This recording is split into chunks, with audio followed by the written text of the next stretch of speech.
Hello, this is part 2 of the series on working with USB flash drives to run Ubuntu from a flash drive or boot from it to install it.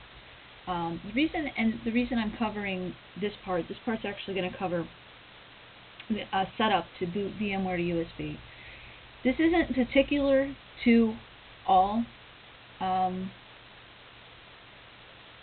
Ubuntu users, but if an individual wanted to run Ubuntu from a virtual machine, like, say for instance, VMPlayer. VMware and VMPlayer don't have you can download VMPlayer, I believe, for free over on VMware's website. You just have to search for VMPlayer download. It's open source software that you can use for free to play back a machine.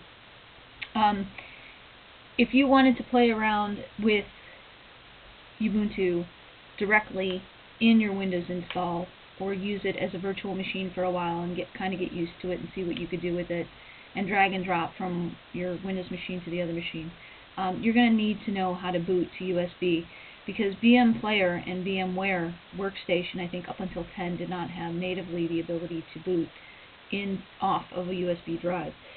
Now, the workaround that IT tech people like me have been using for a while is called plop. What it does is it basically allows you to boot into it first, puts a pause in the whole game, gives you some time to actually connect the USB drive, so that you can use the USB drive to boot from, and make sure that it's connected to your VM workstation itself. So you can download plop for free at www.plop.at/en/bootmanager/index.html. And the USB flash USB sticks that we sell are 2 GB flash sticks. Different sizes, different shapes, but they're definitely 2 GB. All are verified to be in working order when they are shipped out of our facility. And this basically, up on my screen over here on the right, well, you can only see the right, I guess, so it really doesn't matter. Up on the screen over here, you'll see that this is the plop boot manager. It has a whole bunch of install instructions and things of that nature, but what we want to do is actually download this file.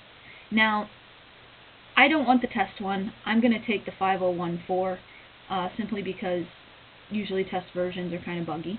So I'm going to take the one before that. And as you can see right here, I've actually already downloaded the file. This is the file as it comes down, even though you'll notice the names match up, and I've already downloaded it. So what I do is you take this file contains an ISO, and I'm going to open the containing folder really quick. I unzipped this, I extracted it. I use WinRAR to extract it. You can use the native Windows built in. I just don't prefer that. I prefer WinRAR because it's got a lot of right-clickable options, and you can add things to zips on the fly. And within the folder that it extracted, you'll notice this plp.bt.iso. This is the ISO that we're going to use to get the VMware. We're going to point the VMware to that ISO as its image for the operating system, so that when it boots up, it goes into this interface instead of directly attempting to boot straight from the unsupported USB stick. Okay? So let me close all this out, and I'm going to provide links when this video is done at the bottom of the comment section, or wherever I can add it to the video, so that you'll have a link to both plop and VMware Player and all that. So let me minimize this. Okay, so I'm going to go ahead and I'm going to create a new virtual machine. I'm going to choose typical settings. I'm going to, once again, like I said, I'm going to go browse to that ISO. Notice I'm grabbing the plp.ito ISO. And that's the installer disk image that I want to use. And I'm going to click Next. I'm going to choose Linux, and I'm going to choose Ubuntu because that is the version I'm going to be using at a later date. And I'm going to click Next. I'm going to call this USB boot. And you'll notice this is the install location for this machine. That's the location on your local hard drive, as you would typically any new virtual machine. I'm going to cut this down to only 10 gigabytes, and I'm going to store in a virtual disk as a single file, so that if I want to move it later on, for me it's a lot easier to move a single folder in a single file than it is multiple files, because if it fails at any point, you're going to have to be tracking down which file actually failed to move. So I'm going to click Next. I'm going to customize the hardware.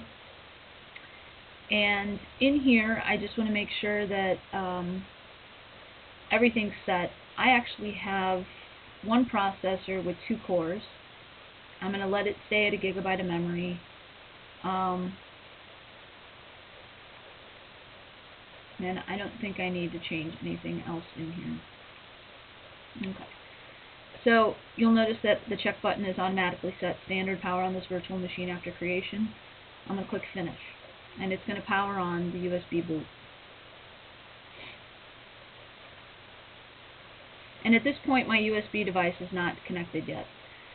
I'm going to plug in my USB device now, which is a Ubuntu boot disk. And first it will come up on my regular machine.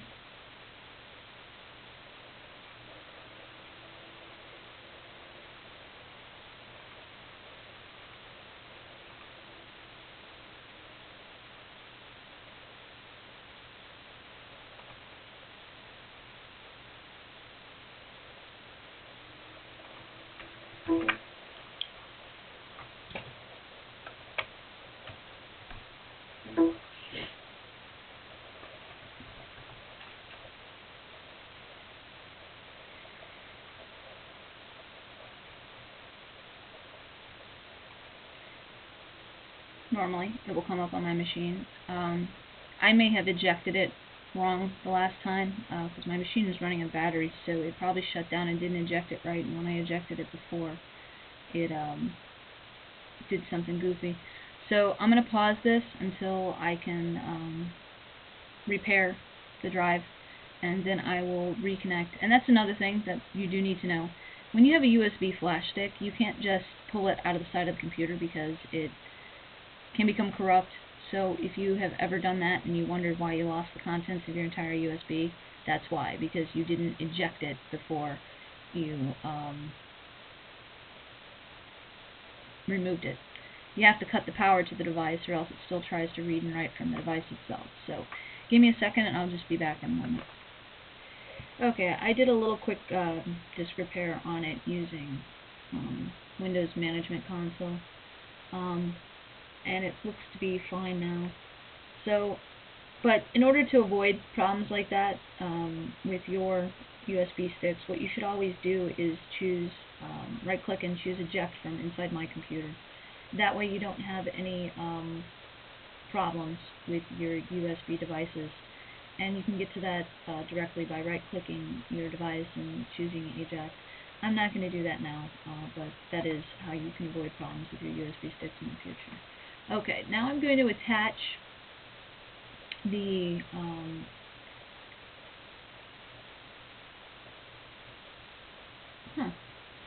I'm going to not attach the device because it's still not showing up. I may have to reboot. Give me a second. So, I'll be right back.